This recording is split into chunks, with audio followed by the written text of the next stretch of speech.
The bottom line here is this. The Bills are going to eat $31 million. And for as much as I joke around on this channel about the salary cap not being real, the dead cap is very real. And the Bills are going to eat $31 million to have Stefon Diggs play for another team this season. That is what the Bills think of Stefon Diggs.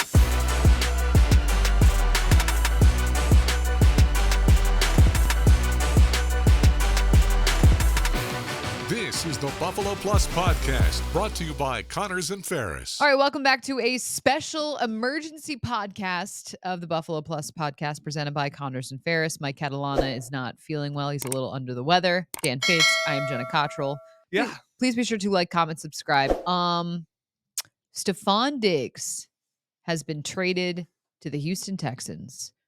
The Bills agreed to the trade with Houston that will send Diggs a 6th-round pick in 2024 and a 5th-round pick in 2025 for a 2nd-round pick in this upcoming draft from Houston. Dan, your thoughts? Shocked. Mm-hmm. I think that was what a lot of us had the feeling of was, we've talked about it at length on here about the fact of they're not trading Stefon Diggs. Cryptic tweets or not, they're not trading Stefon Diggs.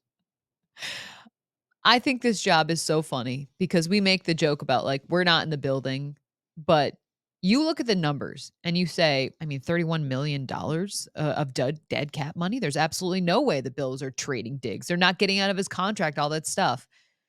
And then a couple weeks later, Diggs is on his way to Houston. Yeah, I tweeted out after when the Bills had cut Jordan Poyer that I was shocked. Mm-hmm. That pales in comparison to when I'm at the gym today. Pales. We got it. I'm on vacation. This is my break. Like, Beane, come on, man. And like I said, we are recording this at 3:14 on Wednesday. Beane is set to talk in about 45 minutes. I don't expect him to say anything that we really don't already know. I'm sure he will be extremely complimentary, all of those things. The bottom line here is this. The Bills are going to eat $31 million. And for as much as I joke around on this channel about the salary cap not being real, the dead cap is very real. And the Bills are going to eat $31 million to have Stefon Diggs play for another team this season. That is what the Bills think of Stefon Diggs. And that, to me, is the most telling part about this entire day is, one, what is going on? I guess that, and two, what's the plan? Because that's what I kind of need to know. Because as of right now, and maybe that's what Beane will give us a little bit more insight on, this is a really bad wide receiver room that I don't know what the plan is. I mean, we talked about it needing to add reinforcements and weapons when they still had Stefon Diggs, let alone now when you have. So you take a look at the roster where it's at. So Gabe Davis is gone. Stefon Diggs is gone. Obviously, Deontay Hardy, Trent Sherfield. Like, this looks a lot different now. And you joked last podcast about, maybe not joked, but on It's Always Game Day in Buffalo, Matt Bove, Sal Capaccio, of how going into last season, you thought the Bills wide receiver room was ranked at about 22nd in the NFL. Now you're at a place where, I feel like we have half of the story right now. The draft upcoming, we'll see what moves Beane does make. They really don't have cap room. So you think that's how they will be able to address things right now, is to go through the draft. But you tweeted this out, Dan, and I really love this, is talk is cheap. Follow the money. And this is the perfect example of that. And I think for this Bills team, Brandon Beane, Sean McDermott, Josh Allen, like, I think for this team, it's always projecting what can this player be this upcoming season. And I think you take a look at the production and the drop off that was in the second half of this past year. And I don't want to say Diggs caused drama, because I don't think that was the case. I think for them, though, Tim Graham had a great on Twitter. He said microaggressions. That was I don't know if that's a word or a phrase because it's whatever. Microaggressions might be the perfect way to describe. Yeah. And if you're not going to put up numbers in the NFL, it's one thing if you are that guy.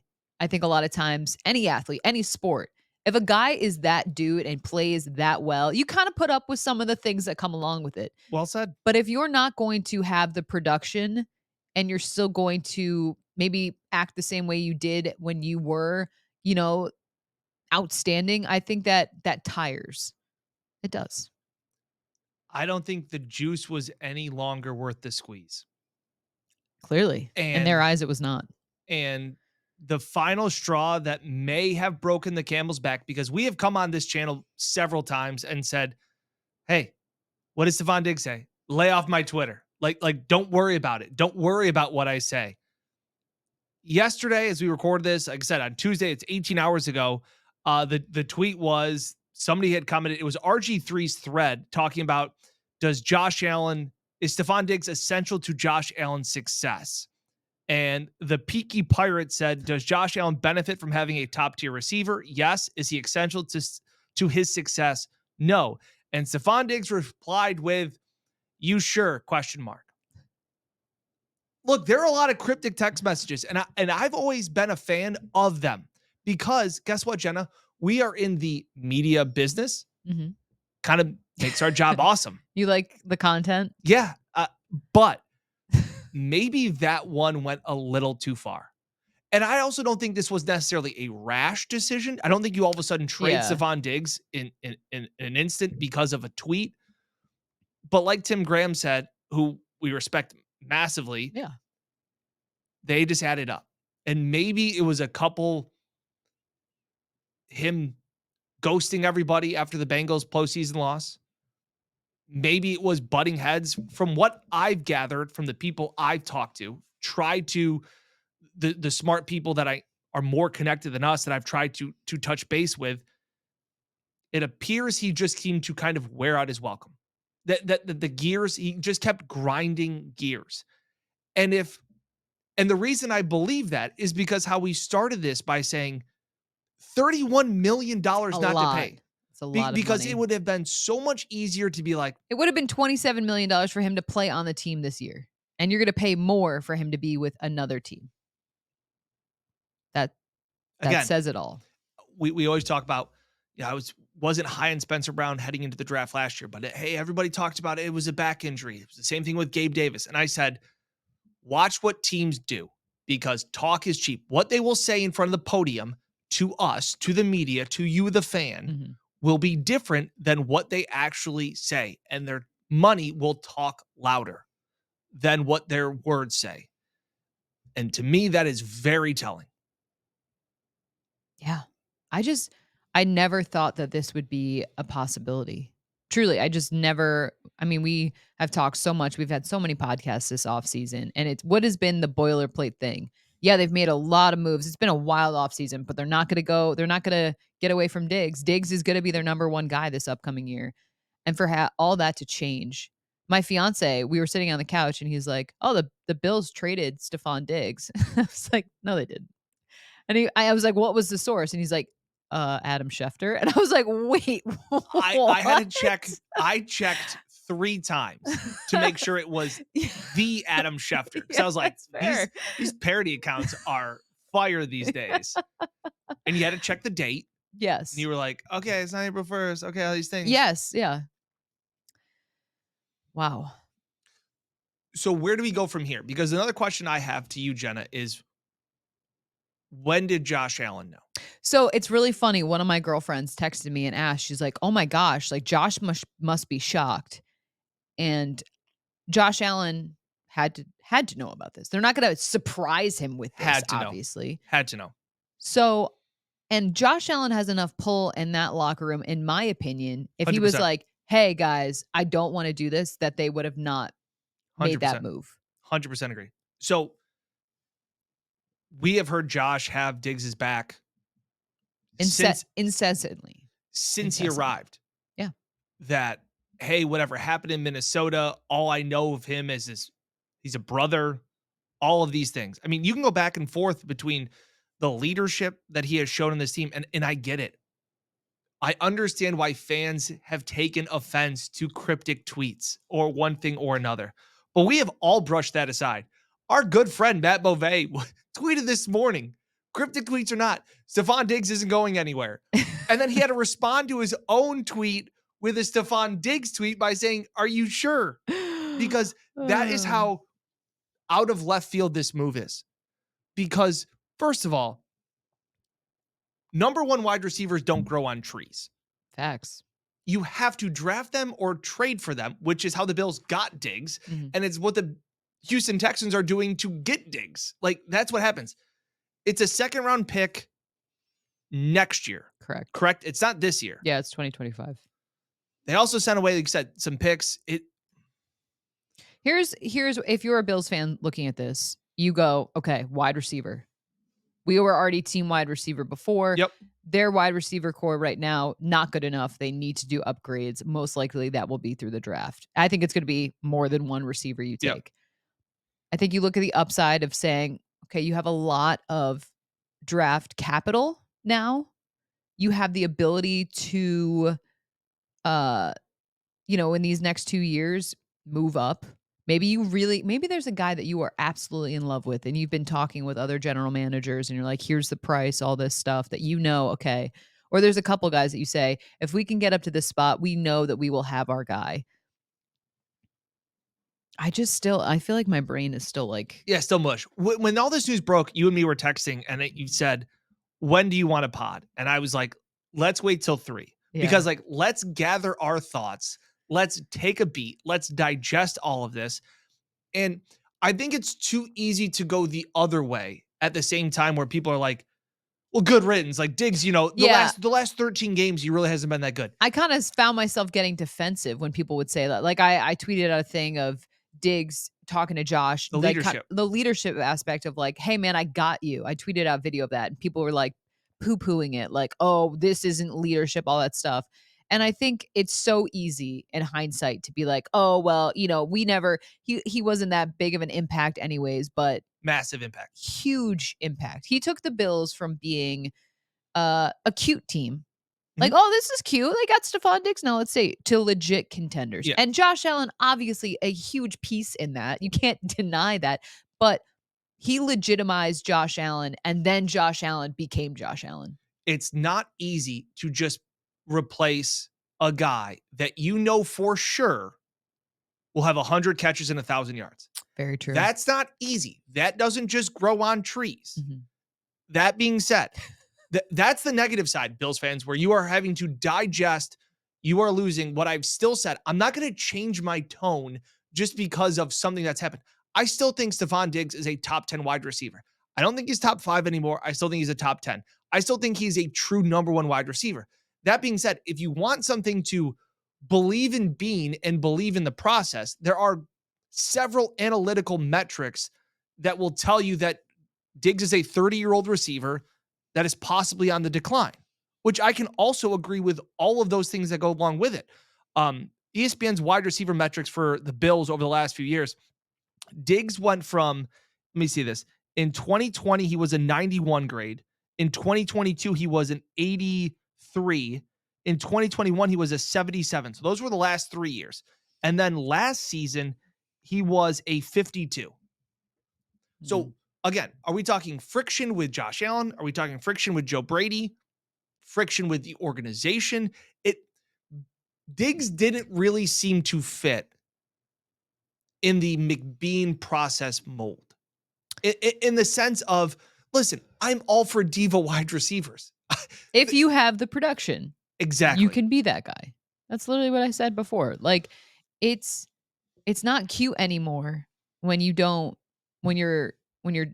catches slide, especially in some of those big moments. And we've talked about on the channel, like how Diggs' numbers were down, but some of the catches that he did make were huge catches for the Bills. Go-to guys. Late in the season, but I still go back to paying $31 million, the biggest cap hit on this Bills roster this season. And we laughed. Listen, we all laughed at Denver for cutting Russell Wilson and saying, my God, they don't want Russell Wilson anywhere near their team. You know what? The Bills are trying the Minnesota Vikings way of trading Stefon Diggs and then literally trying to draft a rookie to replace him. It worked out well for them. And that's the thing. Beane is screaming from the rooftops.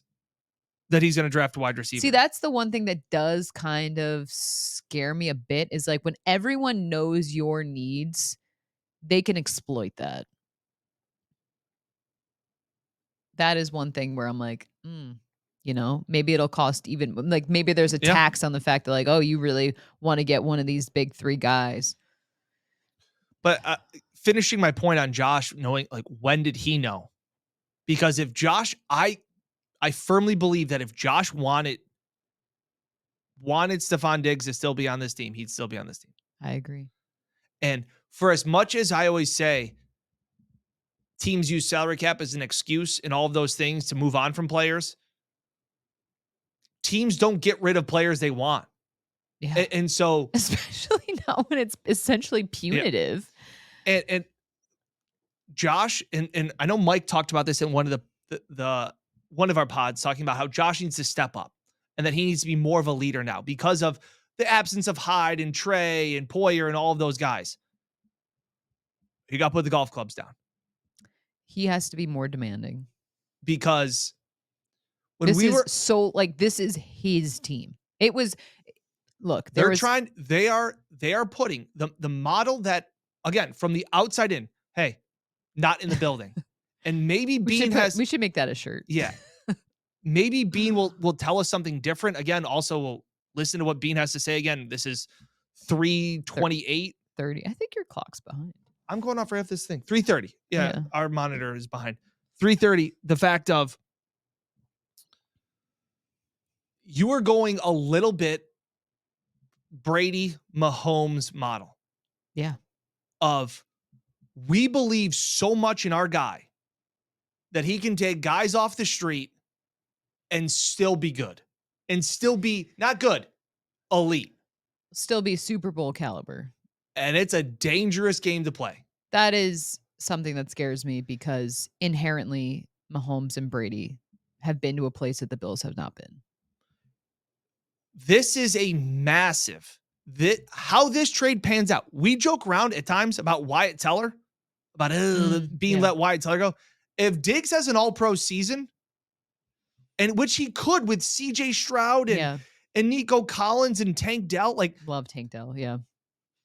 Jumping ahead to what I wanted to end point. But that's another thing. Bills are behind the Texans right now. They traded in the AFC.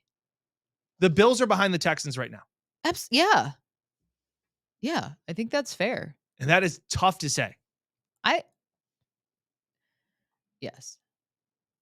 I think it's obvious to say. It is hard from an emotional standpoint where you look at where their wide receiving core is. Like I don't get me wrong. I loved the Curtis Samuel signing. I love Khalil Shakir. It's cute. It's not going to instill fear into opposing defenses. So when I got to talk to Beane, we got to talk to Beane a little bit more candidly at the NFL Combine. And I'll say this. He finds it amusing, the talk of the Bills championship window. Yeah. He finds it almost patronizing the fact of how every single Get Up and First Take and all those guys talk about the Bills championship window being closed. Mm-hmm. More or less words he kind of mentioned to some of us, like, I got Josh Allen. Our championship window ain't closing anytime soon. You're putting all your chips on that guy right now. Like you are doubling down on Josh Allen is the reason for the success that you've had, and trusting in the guys you have around you, trusting in your scouting team, trusting in your development of players, trusting in Joe Brady. Because whether or not Stefon Diggs was declining, which I guess we can talk about that for a different time, I'd still rather have Stefon Diggs and $31 extra million than not have Stefon Diggs. I hear you. But I think that goes to show you how they felt about him. Which, when you zoom out and you look at, his brother tweeting stuff, there was obviously like you mentioned, the end of the Bengals game a couple years ago, the iciness between them, the cryptic tweets, I think for the Bills brass, they felt like they had to walk on eggshells. Yep. And that is un-McBean-like. I agree. No one above team. Except Josh, yeah. Well, honestly, I wish Josh had a little bit more of that arrogance to him. He's gonna need it. He's gonna need to take some. I want him to be more demanding of the players around him. I don't think that's in his nature, but I think that is what he needs to be. Yeah, I've seen a lot of people talk about Josh knew this because he was talking about wide receivers on a podcast with Kyle Allen and Jordan Palmer. They asked him, about what wide receivers like stood out to him, and he proceeded to list like 9. As we've said, when Stefon Diggs was still on the roster, we still said they needed a wide receiver. So now that he's not there, it wasn't a shock that like, oh, hey, by the way, guess what? They now have a need at wide receiver. They had a need at wide receiver before. Yeah. I'll tell you who knew. Obviously, Brandon Beane, Sean McDermott, Joe Brady, Josh Allen. These are the guys that knew that this this wasn't a rogue. wasn't like, hey, just to let you know, Thursday's going to be cloudy and I'm going to trade Diggs. Like everyone knew that needed to, that they think, hey, guys, let's all get together. We are the decision makers of this team. Hey, I'm pissed about Diggs' last tweet. I'm going to trade him. Like that wasn't one of the things that happened. This has been building. This is, again, I go back to following the money. I go back to the juice not being worth the squeeze anymore. And again, I really don't think this is a cap move as much as it is wanting to get him out of the building. Yeah.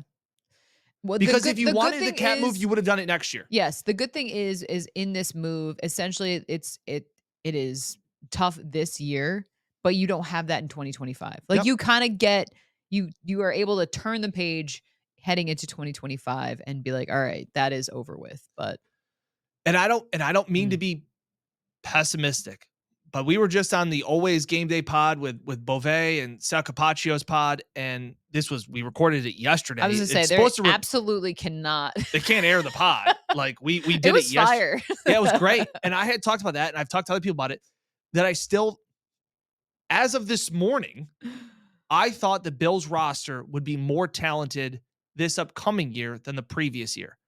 Yeah. I'm not so sure about that anymore. That doesn't mean they can't be better. It doesn't mean that it won't be. But I looked at that wide receiver way less room, tested. Way less tested. I mean, you talk about the youth. I feel like right now we are in the middle of a corresponding. We haven't seen the corresponding move yet. We're in the middle. So it's hard to see what things will turn out like. But this is crazy. Now I'm like, I said before, like I'd like them to get 2 wide receivers. Now I'm like, should you go 3? I mean, that's not out of the question to me. Just put a mass again. I'm not trying to overreact to the First move. of all, Dan, that's why we love you.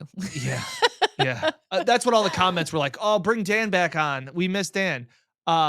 When I was gone earlier this week, but the fact of you haven't even been gone. You haven't been able this is a massive decision in Brandon Beane's tenure as a Bills GM. Yeah. And let us know in the comments.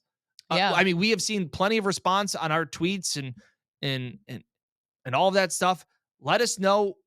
Happy, sad, indifferent, concerned. Yeah. Excited, I don't know. Do you think how far up do you think the Bills are going to go in the draft? Do you think they're going to stay put because there's a lot of depth at wide receiver? So I had said on our last pod, you weren't here, but Mike and I talked about trading up to 9 with Chicago. I don't know if Chicago wants to give that up. I think Chicago only has 4 total picks in this draft. That's not a lot if you're trying to build around your new franchise quarterback. Just saying. Ryan Poles, Canandaigua, Western New York native, coming in clutch for the Bills. We shall see. Nice guy also. Just didn't expect this to be the case. I'm trying to think I wrote down as many notes as I could on my laptop to try and say, I wrote Buffalo has no cap space. Oh, the Bills and Texans play this upcoming year. So that'll be fireworks. 38 days ago, Brandon Beane was asked about Stefon Diggs and his future. And he said, yeah, I expect him to be here. Nothing has changed from the last standpoint. Things have changed. Think about this. The Bills, like, he's in the first year of his extension. Not a good extension. That extension didn't pay him out. The Von Miller contract hasn't Panned out well. Let's see what this. It's all how you bounce back, though. So we shall see. All right, you want to end it here because I actually have a lot of stuff I got to do. Yeah. Continue. I know we had some comments on decorating the studio. We want to bring more of you. We want to bring more of you. Someone emailed me. They were very kind. Let me see about the gnomes. Yeah, they're cute. Yeah. We want to bring more of the fans. Dave Constantino. We want to bring more of you, the viewer and the subscribers, into our podcast studio. So again, if you have any ideas for stuff for the podcast studio, we'd appreciate it. We're looking to kind of continue to fill it out. As you can see behind us, some of the shelves are kind of empty, especially behind Jenna. There's just a football guy. So yeah, football light. So this is usually Mike's chair, though. Yeah, we'd like to have more stuff for the desk, things like that. We want to continue to bring you, the viewer, into it. So yeah, this is let us know. This is a team project, guys. Yes, class project. Let's all do it together. Woo! All right, we're gonna wrap up here, and yes, please be sure to like, comment, subscribe, as well as share. If there's a Bills fan out there that you think is trying to make sense of this wild move, unexpected move, yeah. And yeah, feel free to comment how you're feeling right now. I want to know how Bills fans, what's going through your head. So please be sure to comment. For Dan, for Mike, who's hopefully feeling better. Yeah. He's just got a cold. It's not anything major, but he's just a little under the weather. Yeah, as I say. For Dan, I'm Jenna. Thank you for watching Buffalo Plus. Please be sure to like, comment, subscribe. We appreciate your time. We'll catch you next time here on the Buffalo Plus channel, presented by Connors and Ferris. Thank you.